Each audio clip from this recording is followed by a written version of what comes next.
He looks as if life has long ago drained him of all his strength. Dirty, emaciated, with complete indifference in his eyes, he stands on a mini-fridge. Next to him is a gallows made of twigs and ropes. He doesn't want to live alone anymore. And he is about to take the last step, but at that moment his gaze lingers on something strange on the shore. He can't believe his eyes.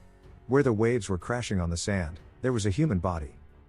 Hank falls to the sand. Not believing his eyes, he gets up and runs to the corpse. But his joy is short-lived, the man is dead. But the body behaves strangely. It starts to make noises. Unpleasant, very loud noises. The body starts to move, gasping.